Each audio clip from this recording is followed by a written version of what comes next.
Hello again, and welcome to ALM Intelligence's webinar on acquisitions in transaction advisory services, the buy side of M&A. To begin with some administrative house cleaning, all lines will be muted during today's webinar, but you can ask questions via the chat box on the bottom right of your screen on your control panel, so the lower part of your control panel there. I am going to try to leave enough time at the end for questions, but if time does not permit, I will respond to any unanswered questions by email. And indeed, if you have any questions after today's webinar, please feel free to reach out. There will be a couple slides at the end with contact information. Today's webinar is part of a series of ALM Intelligence webinars on consulting topics. I invite you to visit our website to find other previous webinars by my colleagues. A recording of this one, including the deck, will be available there shortly.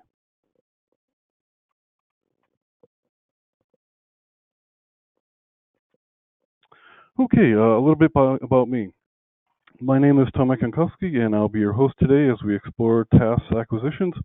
I cover consulting to the finance and operations areas, which includes the following. It includes transaction advisory services, obviously, but also balance sheet strategy and investor communications, which we view as the strategic side of finance, finance operations, which is the functional side of finance, and capital projects, which we slot under supply chain.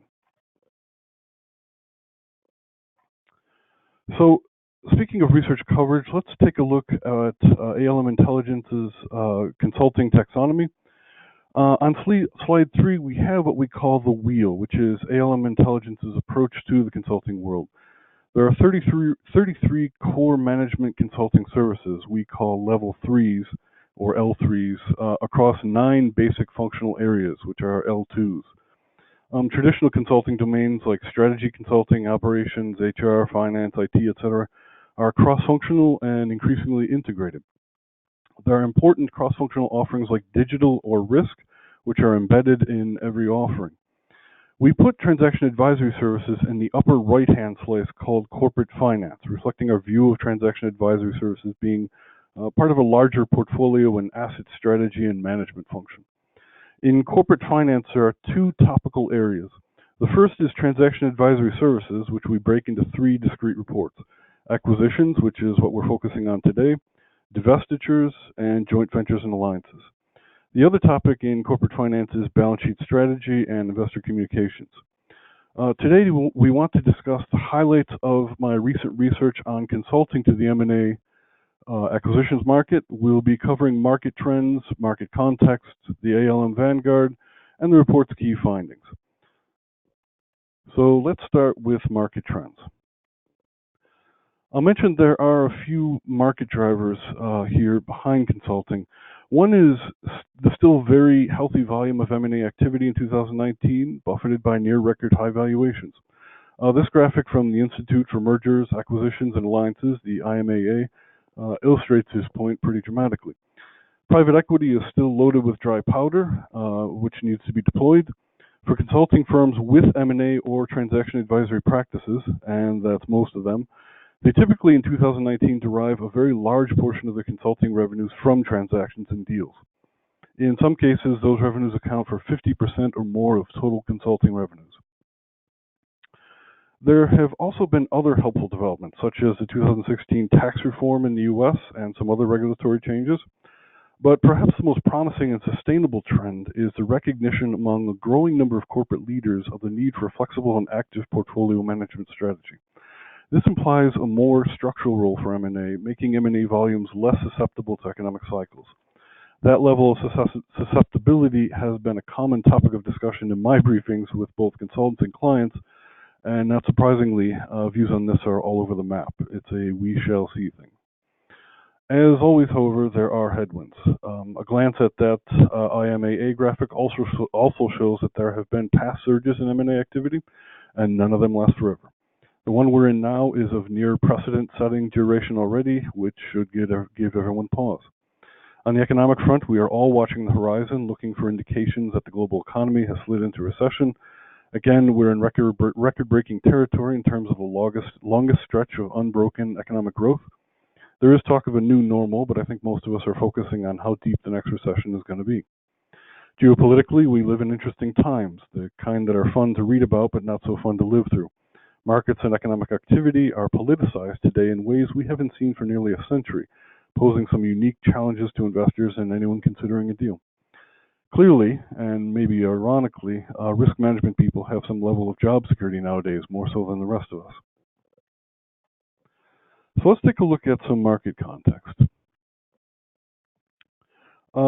First, some definitions. There is a lot of text on this page, but I wanted to put in front of you all of the elements that we consider in our analysis of what constitutes consulting to buy-side M&A. In essence, we are looking at the entire process, from the inception of the idea to the fully realized resulting entity or entities. From a service standpoint, we are interested in everything consulting firms do to get clients over the threshold, whatever they do to help clients ultimately achieve the value identified early in the deal process. This includes early stage pre-deal engagements, the deal process itself, and increasingly importantly, post-deal services and engagement. And I also just want to throw in a reminder here that you're going to have access to the deck afterwards, so there's no need to take screenshots or anything. But also, we do take into account other non-consulting services like legal services, auditing, tax, outsourcing, etc., which may be impactful both in client decisions at RFPs as well as achieving client goals. We don't evaluate those services themselves, but do consider their impact on both client decisions and the outcomes. This all reflects quite a change from how transaction advisory was approached just a few years ago. It means a very different delivery model. One area consulting firms are particularly struggling with is talent. They now need people with very different skill sets and different combinations of skill sets. And this is one of the biggest themes that I see as I have the opportunity to speak with both consulting firms and the client side is the problems of talent. Obviously, they are trying to use technology to address this in some way through automation and AI, but this is still the largest challenge, and it's forcing firms to become far more creative in their talent strategy, recruiting and retention strategies across the board. And of course, they're also competing with their own clients, which makes things all the more fun. So, I want to talk a little bit what I call the war for project share. So firms are trying to own as much of the deal process as possible. There was a time when consulting firms with transaction advisory practices did own most of the process, outside the investment banking, legal, and etc. Most transaction advisory teams were basically just teams of accountants, and there was a pretty straightforward process that was more or less a checklist. But deals have become much more complex because of technology, regulations, and more importantly, growing client demands for better outcomes. Until just a year or so ago, failure rates in deals of 70% or more were widely seen as acceptable, at least normal. It was something that everyone shook their head at, but they accepted as the way the M&A market worked. It was just a majority of deals that somehow didn't achieve the value that was expected. If you speak to clients, the problem lies with the consulting firms. If you speak with consulting firms, the problem lies with clients. But anyway, consulting firms have been forced to take more responsibility in the deal process, which has put the onus for a deal success very squarely on their shoulders. And this is a very important dynamic to both the competitive landscape and how services are playing out, how business models are shaping up in the consulting world. This obviously has also provided an opportunity for seizing more project share with all the attendant advantages of deeper and longer term client relationships. We're going to talk a bit more about that later. There are limits, however, to how much project share any firm can achieve. First of all, there is the challenge of regulatory and legal restrictions. The Big Four, for instance, are doing what they can to minimize the impact of any potential new legislation in the UK that you may have heard about, which is seeking to separate or at least ring-fence their auditing from their consulting and other businesses. Elsewhere, particularly in Europe, other countries are also looking at other restrictions on the Big Four. Europe in particular, as you may have heard, has developed a sort of a phobia of large companies. There's the issue more recently of Europe trying to address the larger tech companies, the Googles and the Amazons and other large tech companies. So this is one element that is putting some strains and some reins on what consultants are doing. For now, the big tech firms are the big bogeymen, as I just mentioned, but there are other categories of firms that are not far behind, and there is, at least from a regulatory perspective, some challenges for the consulting practices, both of those large auditing firms, but also of other firms which are finding themselves coming under unwanted scrutiny, in part because of scandals like the South African scandals, but in part because of a wariness about these large corporations that are seen as less and less accountable. But there are other restrictions, such as protecting law firms in the U.S. as well. There are legal restrictions around who can practice law and how and why. The Big Four are investing heavily in their legal services capabilities right now and deploying them, combined with technology outside the U.S. as ASPs or ASLPs, alternative legal service providers, for instance. So there is this regulatory dynamic that is forcing the consulting firms, both of those who have other lines of business, other P&Ls that they are juggling, but even those pure play consulting firms, the few that are still out there, they are also coming under some scrutiny. Another element is that investment banks and law firms themselves are beginning to move into the advisory space, changing the competitive dynamic a bit. These services will never supplant consulting firms in transaction advisory, and most consultants consider them as more complementary than competitive. But in the least, it creates a new set of gatekeepers in the process that consultants have to navigate. Those types of firms have their own relationships within client organizations, and that creates a challenge for consulting firms. And then there's the challenge of client penetration, having access to and being able to speak with the right people. This is a big challenge that consulting firms tend to downplay, but it's something on the client side that I hear a lot about. The inability of transaction advisory people, or the distrust of transaction advisory people at certain levels in organizations and client organizations, so that they want to funnel those relationships through gatekeepers. Brand is also another important issue. Some firms have simply difficulty breaking out of their own well-established reputations in client-side organizations when they try to expand beyond and develop other services. And an important factor is the rising sophistication of clients as well. Clients are becoming better able to manage deals. Many are developing internal corporate development and M&A teams, bolstering their ability to manage deals. And private equity are also building out internal advisory teams on their own and hiring their own internal expert networks. Again, these are less competitive issues than they are empowering those clients to control deals more, to control their interactions with consulting firms more, and to also control for what services they use those consulting firms for. The challenge for consulting firms in transaction advisory. Margins are simply razor thin in the transaction advisory process itself. I like to compare it to insurance. Both insurance and transaction advisory are highly commoditized process with very thin margins. Firms can incrementally improve those processes, but they can't ultimately change them in any meaningful way. They have to go through that process. Everybody in this line of business is pretty much doing the same thing. So just as nobody chooses their insurance company based on their amazing claims process, there's almost no room for differentiation in the transaction advisory process itself for consulting firms. That means firms have to look elsewhere for differentiation, beyond the process, to shine and to make a profit. In short, consulting to transaction advisory is less and less about the transaction advisory process itself, and more about what else consulting firms bring to the table. But even more than just what's being offered, the client focus now has moved from process to outcomes. So consulting firms now must be able to fully mobilize and seamlessly integrate their offerings across horizontal and vertical service domains. Consulting firms have to be able to manage a matrix of services expertly throughout the deal, and the ultimate goal is helping clients achieve whatever value they anticipated in the deal. And by the way, 5 or so years ago, not long ago, this was a major selling point for the leading consulting firms who were earliest able to offer those integrated services. By now, it's simply table stakes.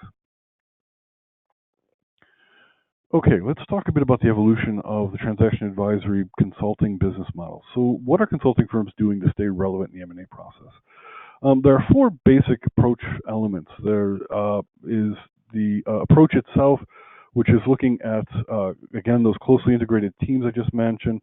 Fast track process, which is trying to package up, automate, and to sort of, I'll compare it to prepackaged bankruptcies here in the US, to try to automate as much of the process as possible and to make it as repeatable as possible, to simply get clients through those elements of the process as quickly as possible. Automation is obviously an important part of that.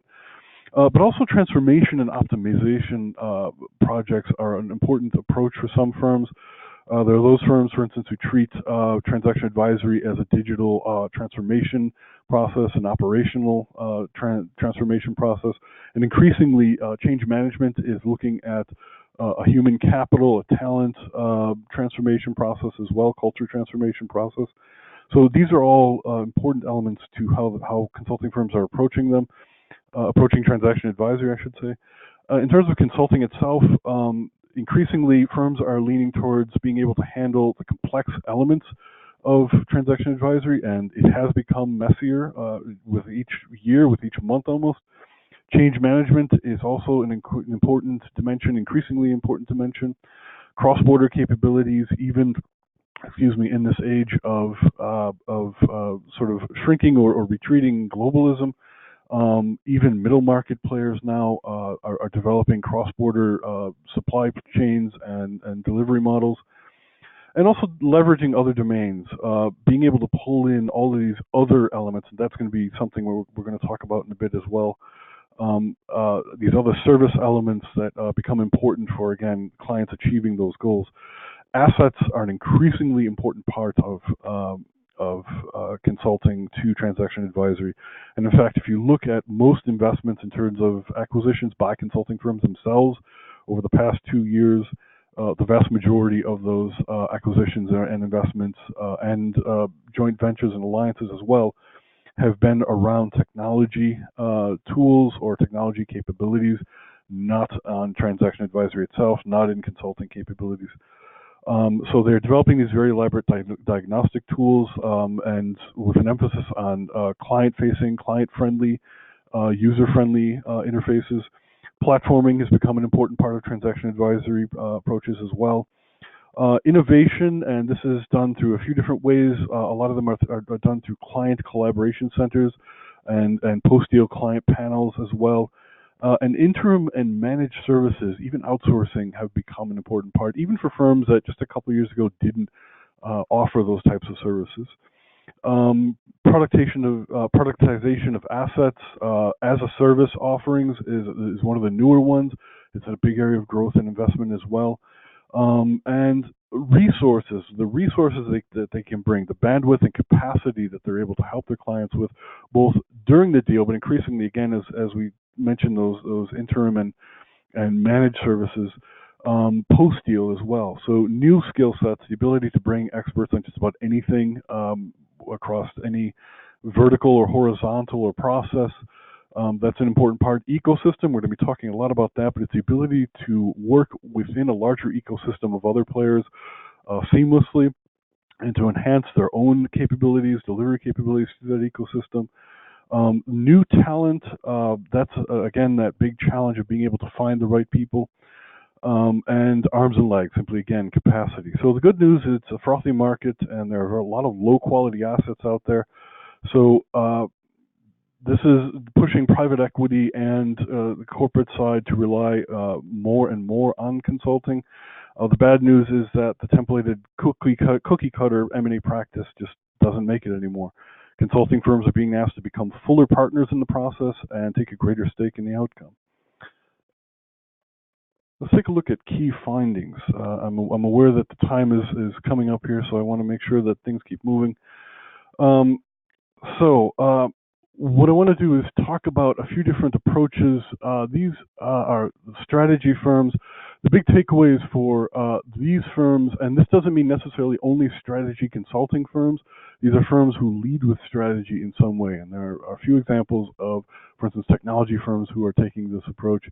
Their important advantages are the touch points they have within the client organizations. They're able to get involved earlier in the process.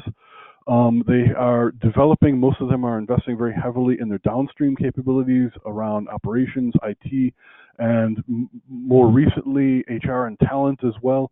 They pretty much compete within their own block group of firms.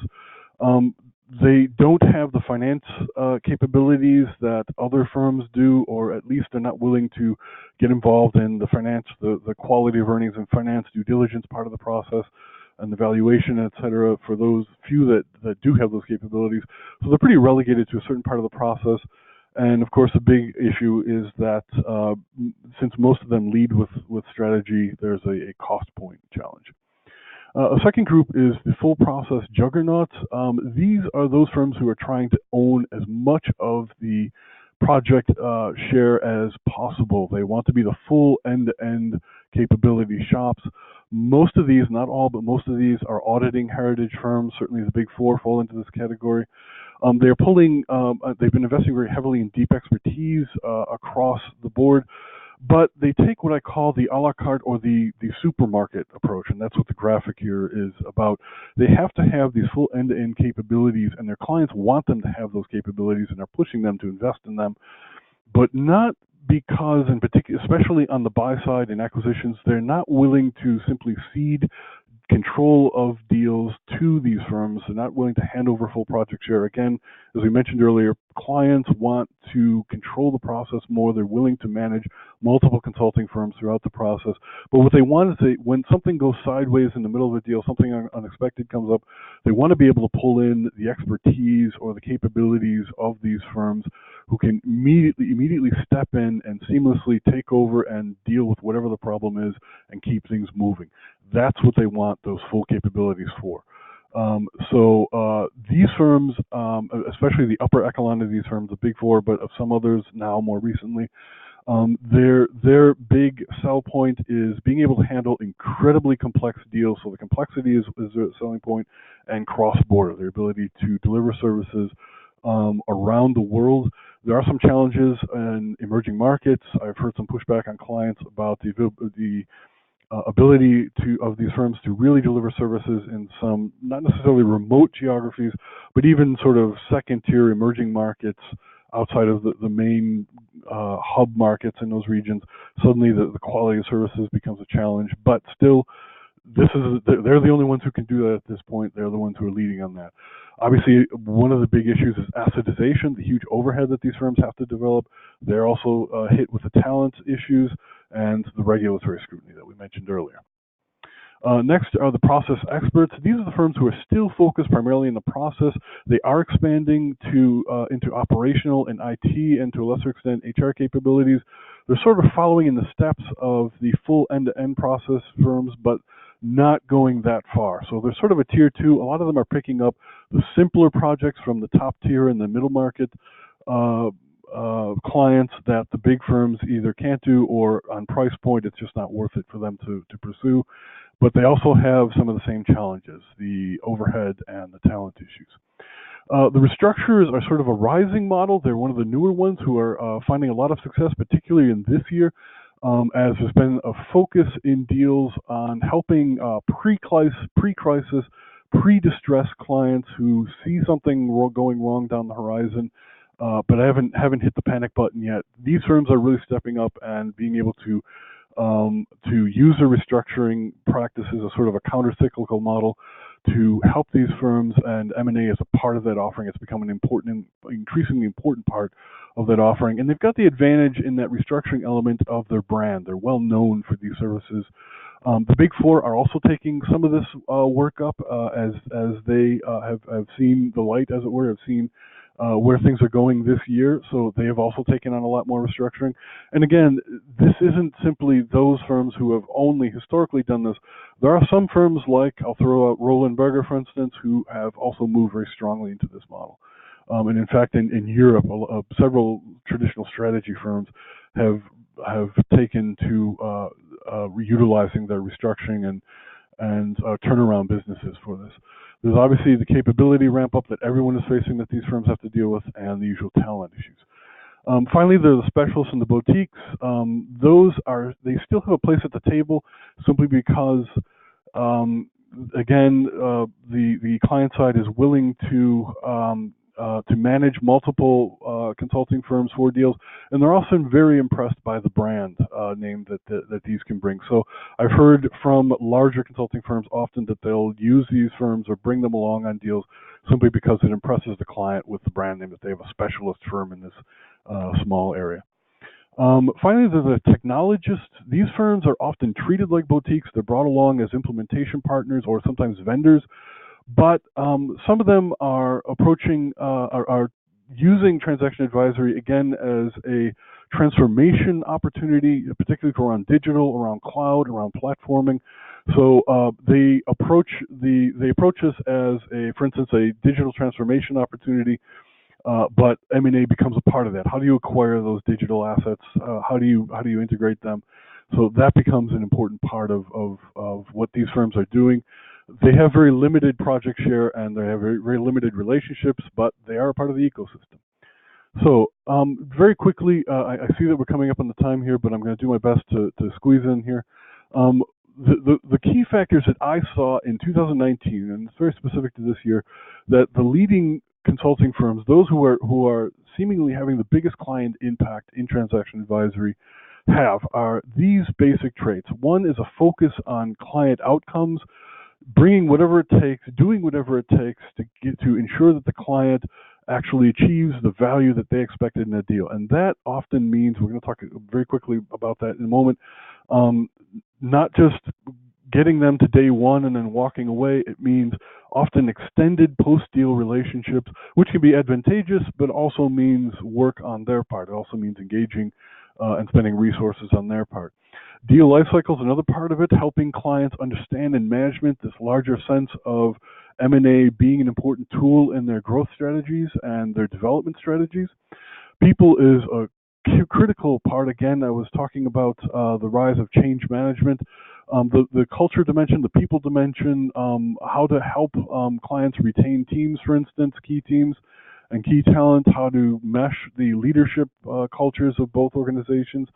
All of that is becoming a crucial part, and it's something that until relatively recently, quite frankly, was ignored by most consulting firms outside of Mercer and those who focus on the talent side of things. And the final issue is global. This is those firms who had cross-border capabilities, but weren't blindly simply helping clients develop footprints beyond their borders. They were also helping clients understand, let's face it, in our current geopolitical situation around the world, where there's an intense populist backlash against globalism in many countries, this ability to help clients understand that, navigate that, develop local relationships while also developing the global models they need, that's an important dimension. So very quickly, this is the Aon Vanguard. This is the graphic that we use to portray the client impact, relative client impact of the consulting firms that we're measuring and rating for these reports. You see that we have the depth criteria on the left-hand side, we have the breadth criteria on the right-hand side.